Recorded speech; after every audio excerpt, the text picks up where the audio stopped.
Saya akan mendiseminasi atau pembahasan mengenai budaya positif. Apa itu budaya positif? Jadi budaya positif adalah nilai-nilai dan kebiasaan-kebiasaan yang di sekolah dilihat pada peserta didik agar mereka dapat berkembang menjadi pribadi yang kritis, penuh hormat dan bertanggung jawab. Nah, untuk menumbuhkan adanya budaya positif diperlukan adanya perubahan paradigma.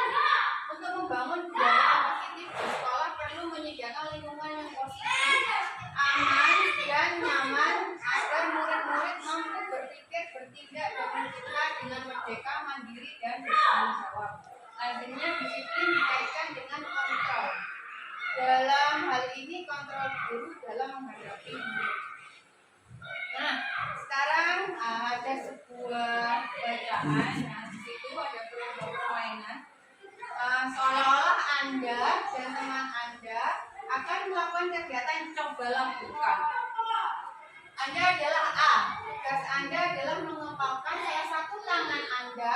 Coba Anda bayangkan bahwa Anda menyimpan sesuatu yang sangat berharga di dalam kepala Anda. Anda perlu menjaga benda tersebut sekuat tenaga Anda. Singkat cerita, jadi saya bisa misalkan Ibu Sri sama Debulan atau sama Ibu bisa Pak Cim sama Pak Riki. Nah, jenengan nanti bisa mengepalkan tangan, salah satu tangan saja. Tangan itu seolah-olah jenengan itu menyimpan sebuah rahasia yang tidak ingin diketahui oleh orang lain. Nah, si B, orang lain si B itu mencoba untuk menggelitik atau ingin mengetahui apa sih isinya yang ada di genggaman tangan Anda. Coba misalkan Pak Jum punya kepalan tangan, Pak Riki ingin menggoda dengan berbagai cara dilakukan. Nah, nanti pertanyaannya ada 3. Apakah Anda atau B membuka kepalan tangan Anda? Mengapa? Apa alasannya Anda atau B membuka kepalan tangan Anda? Yang kedua, apakah Anda atau B menutup kepalan tangan Anda? Mengapa? Alasan-alasan Anda B tetap menutup kepala Anda. Jadi setiap orang-orang bisa berupaya bisa membuka kepalan tangan itu atau tidak. Nah, kalau membuka pun itu alasannya apa? Kalau ingin menutup rapat kepalan tangannya itu alasannya apa? Coba kita praktekkan di rumah itu. Misalkan Pak Jum punya kepalan tangan, Pak Riki ingin menggoda dengan misalkan menggelitik atau mengomongkan dengan berbagai cara. Nah, nanti Pak Jum itu tetap kekeh menutupnya atau tidak? Gimana? Yes, misalkan sudah dianu sama Pak Riki. Nah, Pak Jum sekarang, Pak Jum nanti sebuah rahasia yang tidak ingin diketahui orang lain. Nah, di dalam satu kondisi, misalkan kondisi Pak Jum pasti punya alasan ingin membuka atau tidak. Pak Jum apa alasannya? Alasannya kakak dia ada sesuatu. Ada sesuatu rahasia. Nah, kalau misalkan ada suatu waktu yang mendesak agar Pak Jum ini agar bisa membuka kepalan tangannya, apakah Pak Jum bersedia? Insya Allah bersedia. Berarti sudah waktunya saya bersedia. Kalau sudah waktunya, berarti suatu waktu jika kondisinya memungkinkan. Jika Pak Jum, misalkan saya Pak Riki sekarang, Pak Riki punya keadaan tidak ingin memberitahu teman-teman bahwa apa isi kepalanya Pak Riki. Tapi jika ada orang yang ingin bersekongkol, saya sekarang butuh kepalan tangan Anda. Apakah Pak Riki bersedia untuk membuka kepalan tangannya? Tidak. Kenapa alasannya, Pak? Alasannya karena ini rahasia saya. Kalau memang orang itu ingin tahu apa alasannya Anda, ingin tahu rahasia saya. Wah, tepuk tangan untuk Pak Riki sama Pak Jum. Ya, jadi setiap orang punya alasannya sendiri-sendiri. Mau kekeh mempertahankan atau tidak. Oke. Lanjut. Nah, itu kesimpulannya. Kita sendiri yang memegang kontrol. Jadi kontrol itu ada pada diri kita masing-masing. Atas kepalan tangan kita, apakah kita membuka atau menutup kepalan tangan kita itu bergantung pada diri kita masing-masing sesuai dengan kebutuhan dasar kita. Ya. Oke. Nah, itu jadi setiap orang pasti mempunyai alasan mempertahankan prinsipnya masing-masing. Nah, dari apa yang kita praktekkan tadi bisa diambil perbedaan antara stimulus respon dan teori kontrol. Nah, kalau teori kontrol nanti berhubungan dengan kepalan tangan tadi. Oke, itu hanya observasi. Kemudian Kemudian masuk makna disiplin. Nah, disiplin itu berasal dari bahasa Latin yang artinya disciplina, yang artinya belajar. Nah, secara langsung disiplin adalah kemampuan memerintah diri sendiri dalam mengontrol dan menguasai diri untuk memilih tindakan yang mengacu pada nilai-nilai yang kita hargai dengan penuh tanggung jawab tanpa terperintah orang lain. Nah, ini ada nilai-nilai yang harus ada pada budaya disiplin. Nah, berarti ini ini berhubungan dengan profil pelajar Pancasila. Ada 6 dari pertama sampai kreatif. Nah, kebutuhan dasar manusia itu ada 4 Bapak Ibu.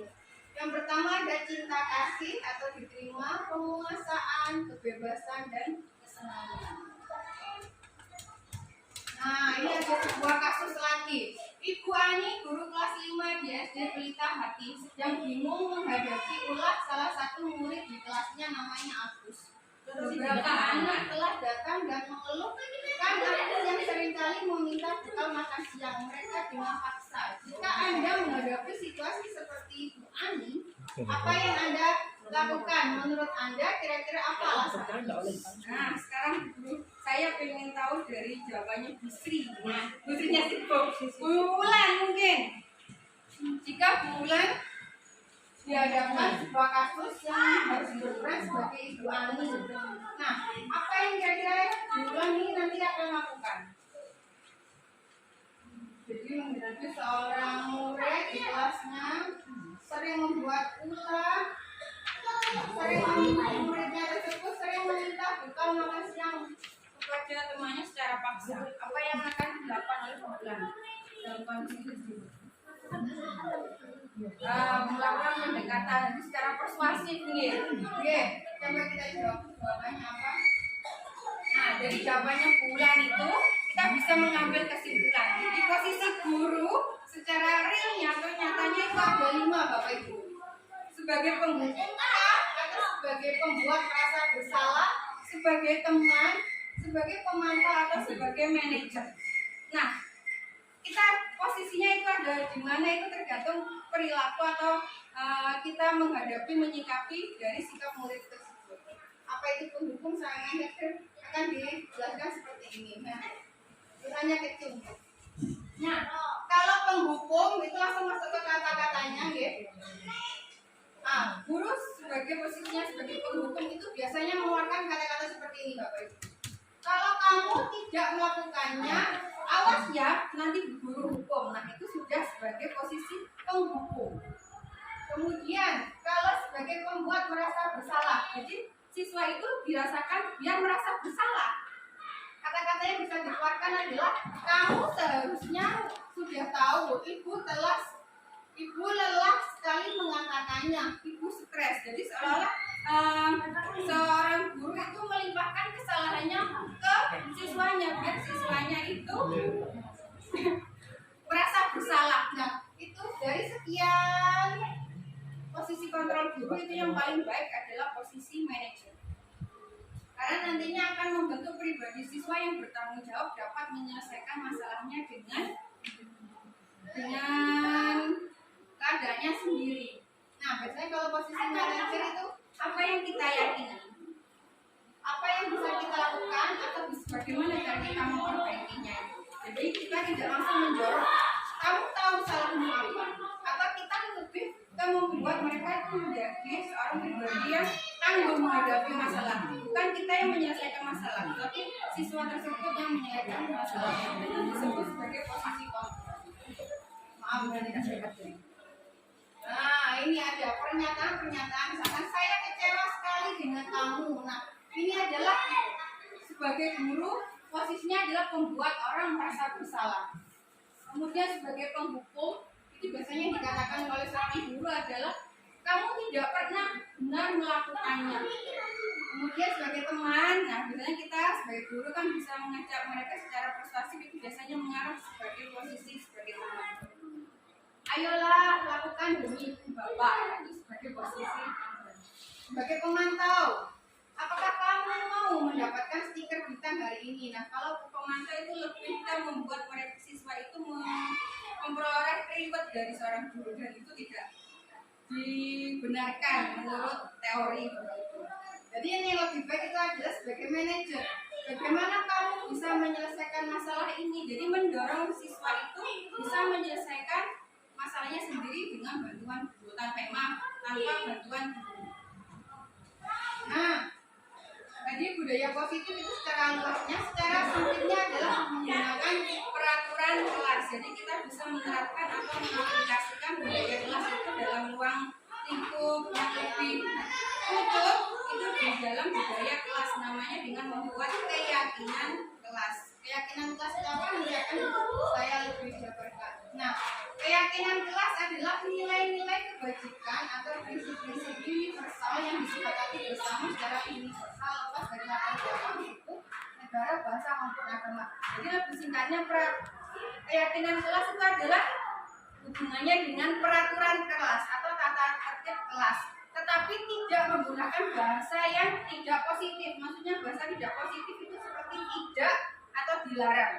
Jadi misalkan saya contohkan, tidak boleh datang terlambat, itu bisa diganti dengan keyakinan kelas menggunakan datang tepat waktu. Jadi kita menanamkan budaya positif di pemikiran siswa agar siswa itu melakukannya dengan penuh tanggung jawab. Jadi budaya kata tidak dan dilarang itu lebih apa yang dilarang? Lebih diperlebur menjadi kalimat-kalimat yang lebih positif. Itu namanya keyakinan kelas. Nah, pembentukan keyakinan kelas ini bisa kita lakukan di awal pembelajaran, membuat bersama kesepakatan kelas yang nantinya akan menjadi keyakinan kelas bersama murid-murid yang ada di dalam kelas. Nah, misalkan ini, jadi dari keyakinan kelas itu bisa diambil keyakinan kelas atau nilai-nilai kebijakan apa, kebajikan apa yang nantinya akan diperoleh oleh siswa. Misalkan selalu kembalikan buku ke tempatnya. Nah, itu berarti siswa itu melatih tanggung jawab.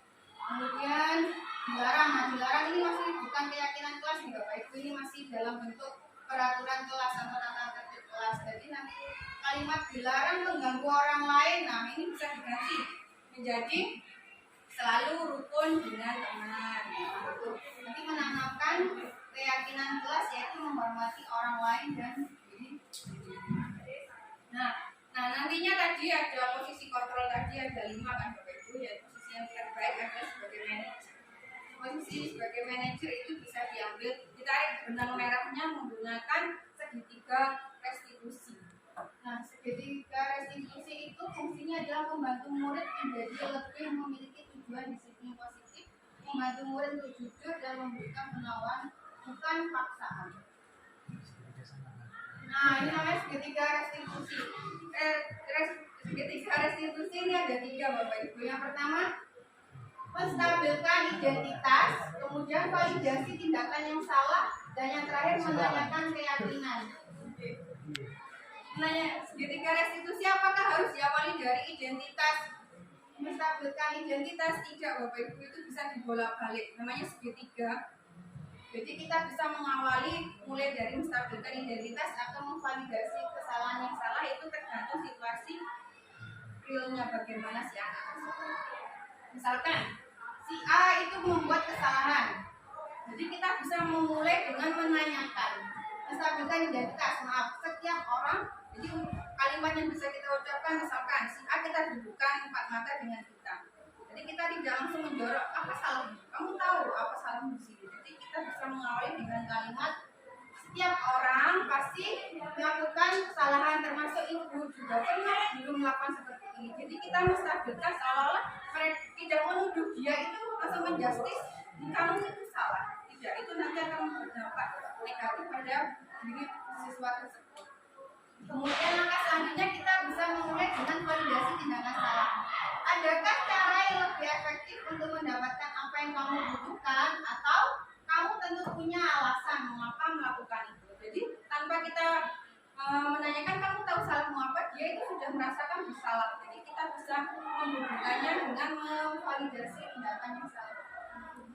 Oke. Misalkan kamu tentu punya alasan mengapa melakukan hal itu. Kemudian baru setelah itu yang terakhir adalah menanyakan keyakinan. Sekira-kira nilai-nilai apa yang telah kita sepakati? Maksudnya nilai-nilai ini berhubungan dengan keyakinan kelas yang kita buat tadi, misalkan bertanggung jawab kah, atau menghormati orang lain dan sebagainya. Jadi dari situ nanti akan menumbuhkan, menciptakan peserta didik atau siswa yang punya tanggung jawab itu,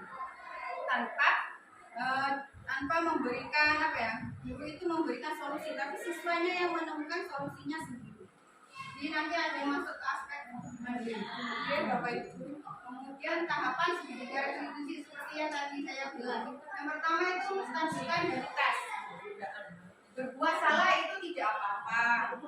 Tidak ada manusia yang sempurna. Saya juga pernah melakukan hal seperti itu. Jadi menstabilkan suasana.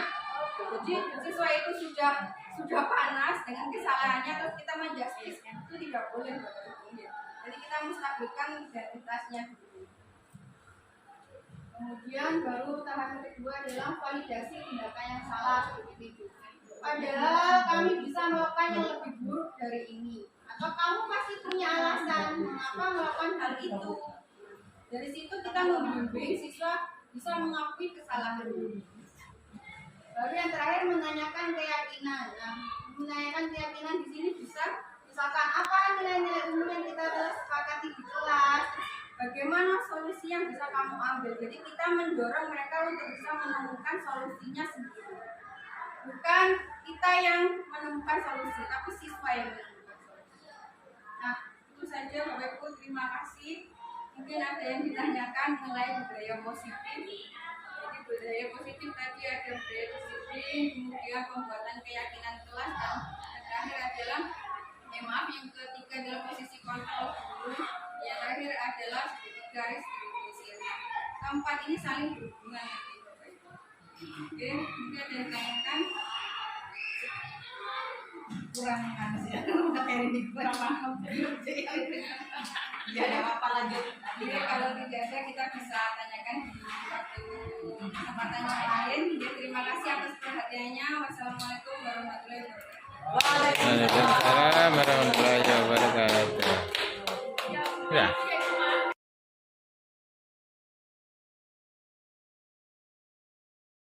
Assalamualaikum warahmatullahi wabarakatuh. Bagaimana kabar kalian hari ini anak-anak? Baik. Nah, sekarang hari ini kita akan membuat suatu keyakinan kelas. Ada yang tahu keyakinan kelas itu apa? Ada. Jadi keyakinan kelas itu adalah suatu peraturan kelas, tetapi ada perbedaannya menggunakan bahasa yang positif. Nah, misalkan saya contoh ya, kalau peraturan kelas kita biasanya tidak boleh bolos sekolah. Nah, itu bisa diganti bahasanya dengan menggunakan bahasa yang positif, yaitu datang atau aktif melakukan pembelajaran atau datang tepat waktu. Jadi tidak boleh menggunakan kata tidak, karena kata tidak itu kurang menggunakan bahasa yang positif. Kita rubah kebiasaan kita. Kita menggunakan bahasa yang positif, nantinya bisa meyakini keyakinan kita agar bisa mengubah diri kita menjadi lebih baik lagi. Sudah bisa? Sudah paham? Nah, sekarang Bu Guru ini kalian satu persatu menuliskan keyakinan kelas yang kita kesepakati hari ini, ya? Oke. Bu Guru punya sebuah sticky note. Silakan nanti kalian tuliskan keyakinan kelas kalian apa saja yang kalian yakini. Ya, nantinya kita akan lakukan bersama-sama. Silakan tulis di sini ya.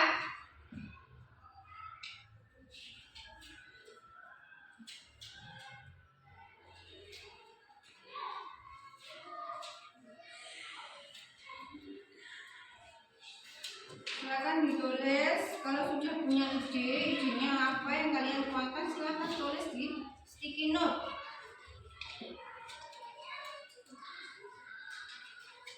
Oke, silakan ditulis.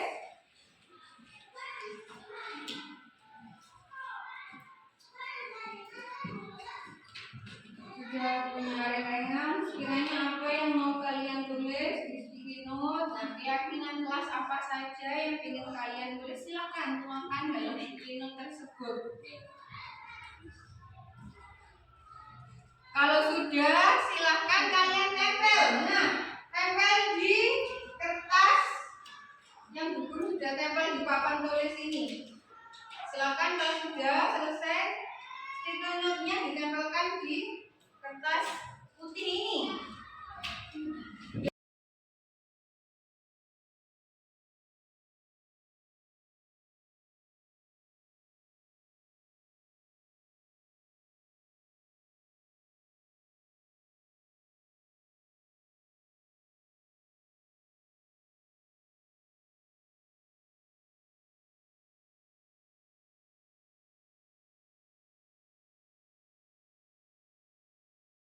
Kita sudah menemukan keyakinan kelas kita ya, yang bermanfaat bagi kita semua yang ada di kelas 6. Guru bacakan dari pertama, berdoa sebelum belajar, setuju?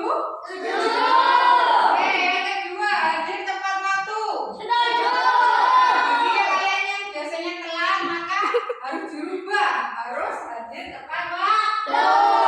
Yang ketiga, belajar dengan sungguh-sungguh. Setuju? Kalian harus memperbaiki diri yang biasanya ngantuk di kelas, kemudian sering guyon di dalam kelas itu dirubah, ya? Ya. Jaga kebersihan kelas. Nah, bagi yang sekarang aja yang ada sampahnya diselorokannya, nanti dibuang di tempat sampah. Kemudian nanti dalam pembelajaran, berarti kalau Bu Guru tanya, kalian yang jawab. Kalau kalian tanya, nanti Bu Guru yang jawab, ya? Oke, lanjut. Mengikuti dan mengerjakan tugas tepat waktu. Nah, yang bagi kalian yang biasanya jarang mengerjakan PR, dirubah kebiasaannya, ya. Kemudian lanjut rukun dengan teman. Nah, tadi seperti Intan sama Rangga bertengkar itu tidak boleh, ya. Harus hidup rukun. Di sekolah saya tapi di manapun, di lingkungan sekolah maupun di rumah, di masyarakat dan sebagainya. Kemudian berpakaian rapi dan sesuai hari, ya, termasuk pakai kaos kaki, bersepatu, bajunya dimasukkan, ya, Faiz? Ya. Lanjut, meminta izin saat keluar kelas. Ya, pamit, nanti Bu Gurunya bingung lah. Ini kemana? Ya, harus pamit dulu, ya. Kemudian saling menghargai benda milik orang lain. Nah, biasanya kalian pinjam, dan sebagainya. Itu harus permisi dulu, orangnya mengizinkan apa enggak, ya?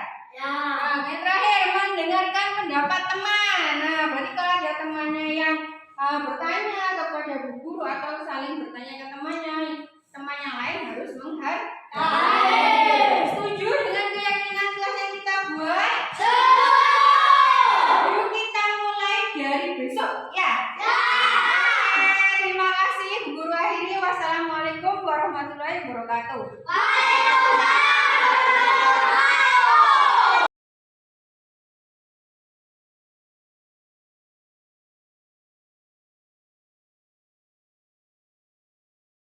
Assalamualaikum warahmatullahi wabarakatuh. Perkenalkan, nama saya Sindra, kelas 6 SDN Gororejo 2. Saya senang sekali diajak berdiskusi membuat keyakinan kelas.